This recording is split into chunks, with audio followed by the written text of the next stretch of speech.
Congrats! Way to go, Vince! You possibly made the most uninspired, most soulless pay-per-view I have seen since Raw's Fastlane last year when it was at its absolute worst. During the Ryan Ward era of SmackDown, where we had Bray Wyatt becoming reigning champion, where the unpredictable was the most powerful thing, where even the younger, the more overlooked talent were getting opportunities. Or at least having it look like they're going to have a realistic shot at winning. No. We can't afford that. You see, that's a dangerous thing for kids.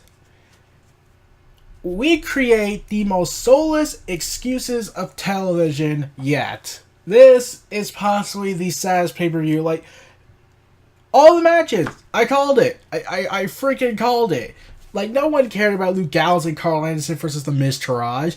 No one cared about Cesaro and Sheamus versus Tyler Worldwide. But every match I had said, it was already going to happen.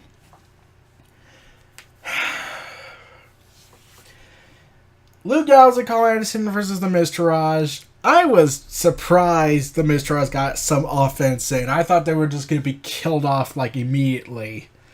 And sure enough, the Revival are hinting at their feud with the Club, which I'm strictly against for the simple fact that, it's been established Vince hates the Revival. There's no coming back from that. They're better off going back to NXT.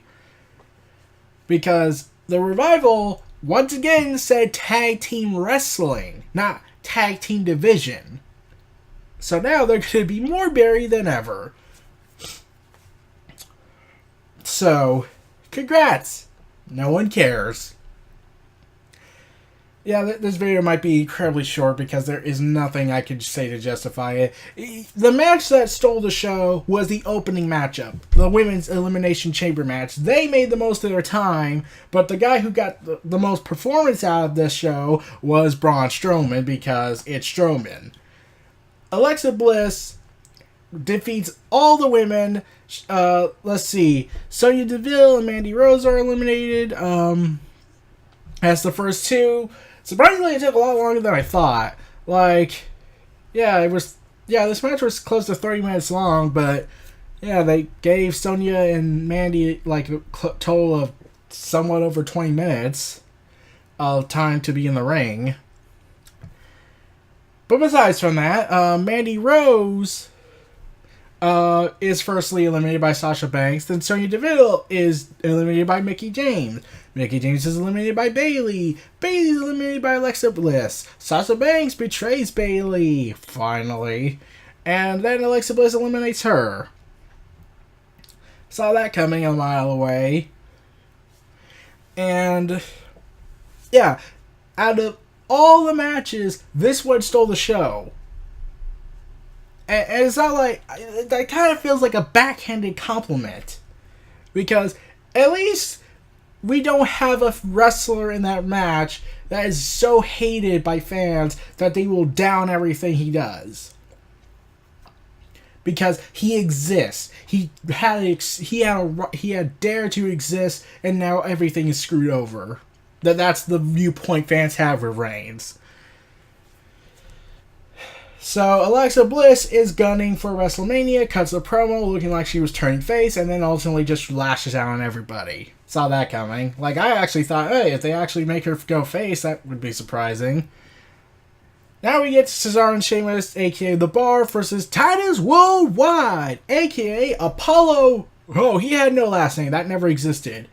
And Titus O'Neil, don't worry, he'll lose his O'Neil title in a matter of weeks. I guarantee that, most likely. This match lasted a little bit longer than I thought. It was only at 10 minutes, but that was like, really? They really went that long? Huh. But ultimately, The Bar gets the win.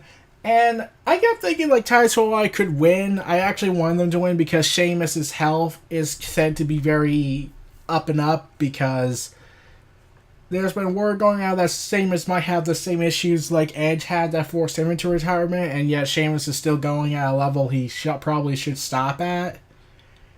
All I know is that I don't know if Sheamus is going to last long. If they try and do a ladder match at WrestleMania, because they always have to put a ladder match for a title, yeah, that's going to be bad.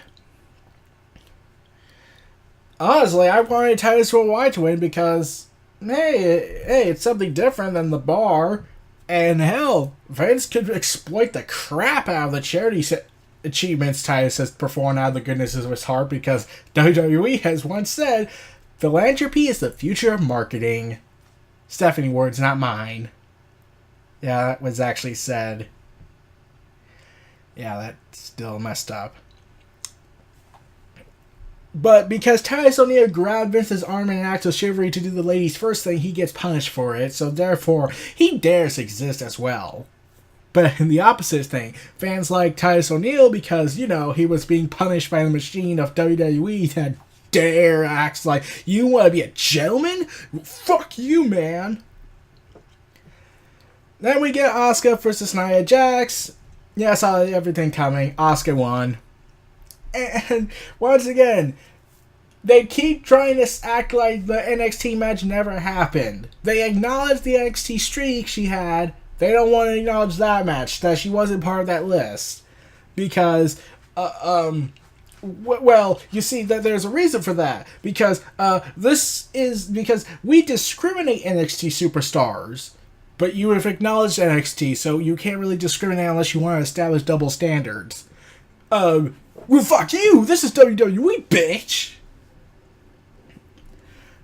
Yeah. I knew Asuka was gonna win. Like, everyone knew it. Like, the reports gave it away, mostly because Asuka is going to be added as fuel for Ronda Rousey's extreme power. So, yeah. And then we get Woken Matt Hardy versus Bray Wyatt. Okay, here's the thing to describe it. The only highlight of that is the promo being over the top and the early stages of the match where Bray Wyatt's looking for Woken Matt. That's it. The match had no reason to happen at this level. Like, just go hardcore match style. Like, Matt can't work at a singles level like this anymore, as far as I know, unless he suddenly pulled out a sudden Fountain of Youth thing. But Matt can't work at that level he used to back then. He usually needs to have a hardcore stipulation, or it needs to be a tag team match. Just give it a hardcore match. That's something Impact Wrestling got right. But, like, yeah. And, once again, Wyatt is further buried underneath the piles of bullcrap. I'm not even talking about his relationship life outside of it, Wyndham Rotunda's relationship status problems about Bray Wyatt. It was just a little over a year ago. He was just WWE champion. It was a few weeks ago, his anniversary as WWE champion coronation, and that's screwed over because he dare exists. Yeah, and the crowd, they gave no shits.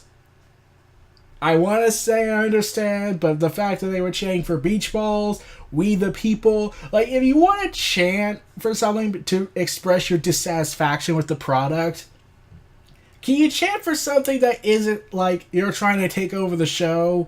Why not chant Rusev Day to show that you want Rusev, or Walk with Elias, or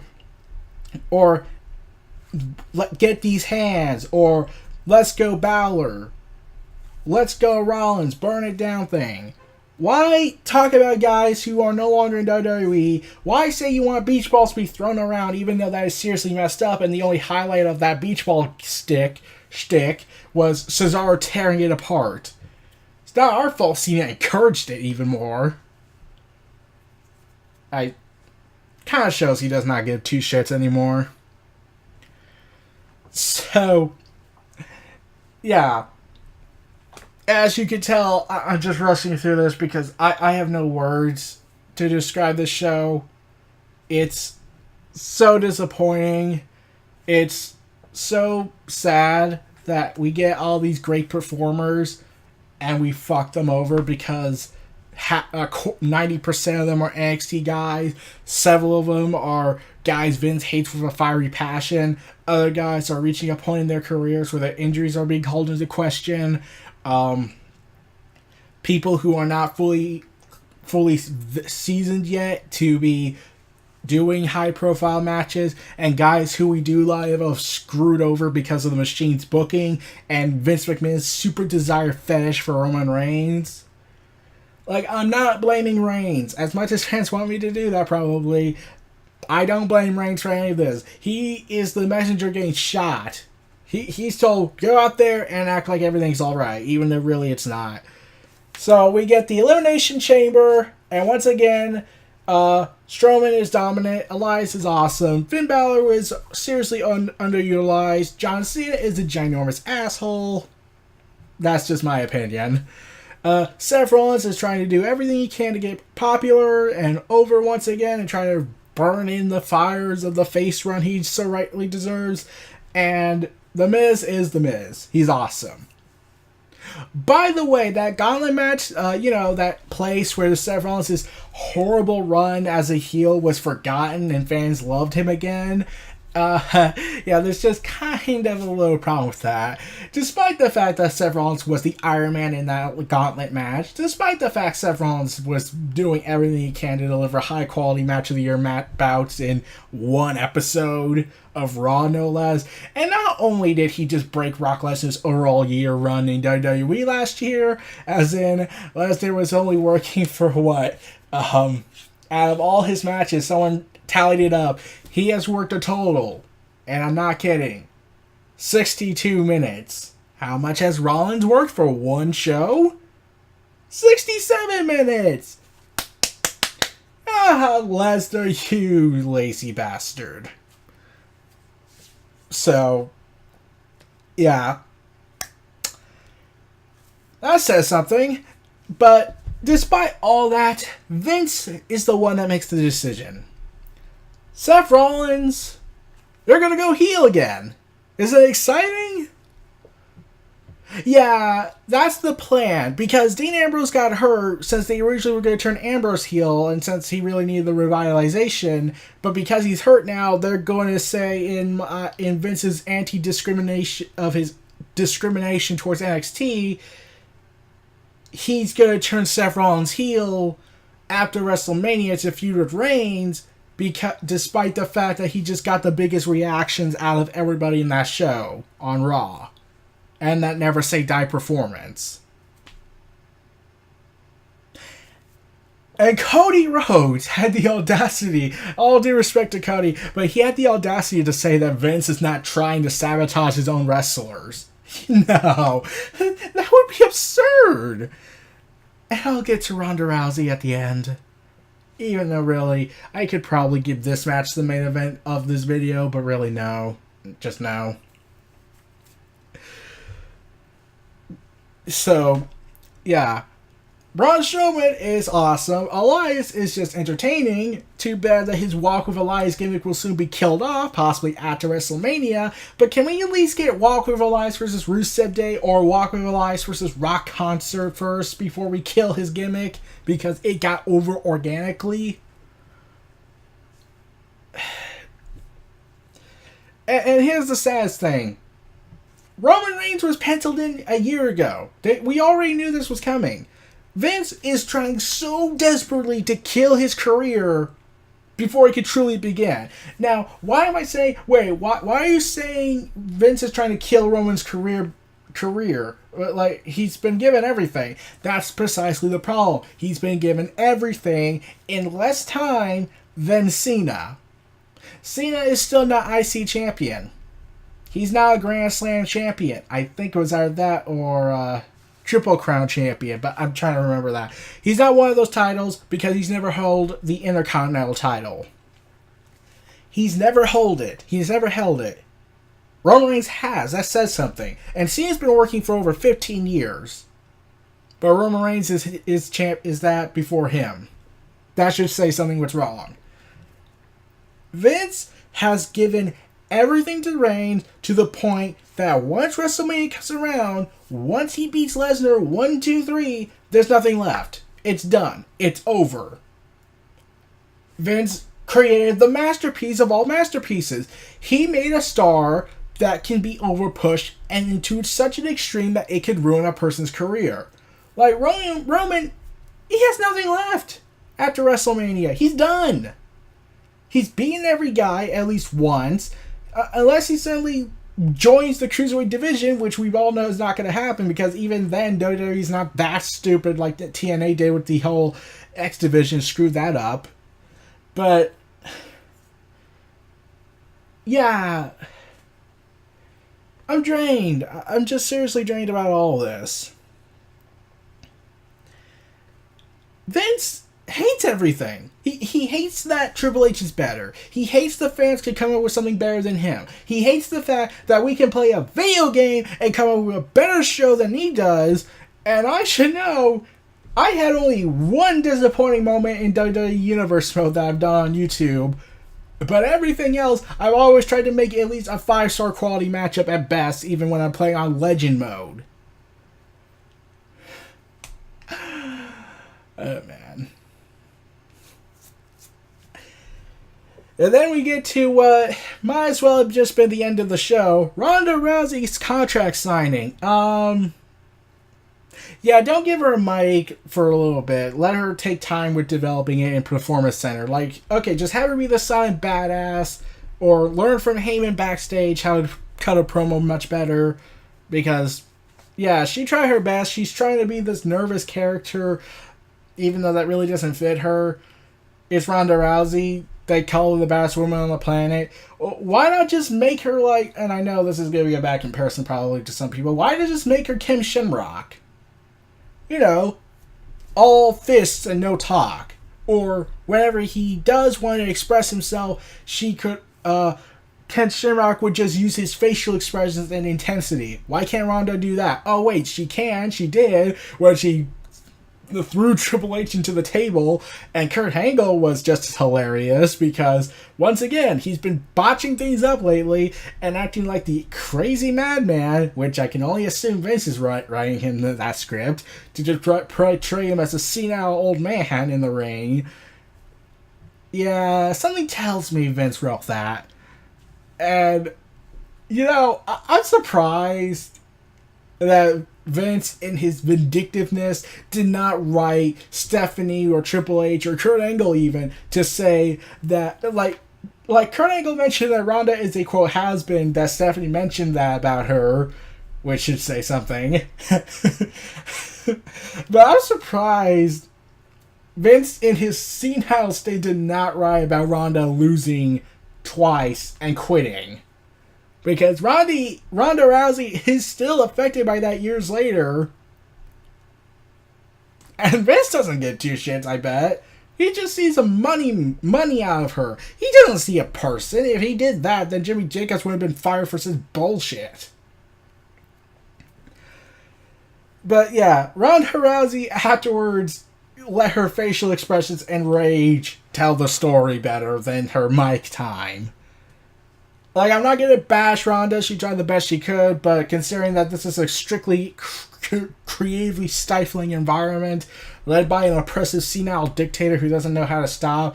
Like, you know, in Wolfenstein, The New Order, not The New Order, the sequel to Wolfenstein, I'm not saying he's like this, but yeah, he's kind of crazy like him in terms of his insanity and his mental health deteriorating. But I'm not saying he's like that guy. But yeah, Ronda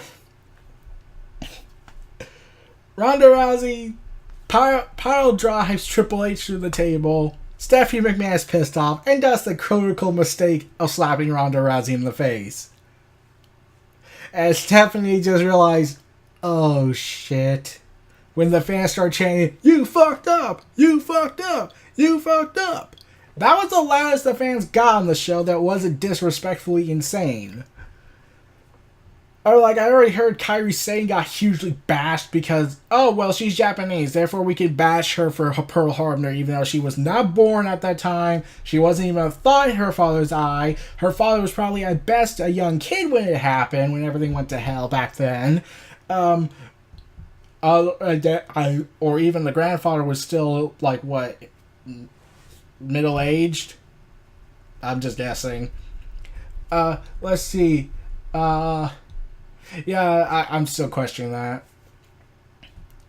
But Ronda Rousey, yeah, she practically, yeah, she is better when she is crazy intense and whatnot. Not when she's the shy character trying to express her feelings about why she's so excited about the prospect of being in the ring.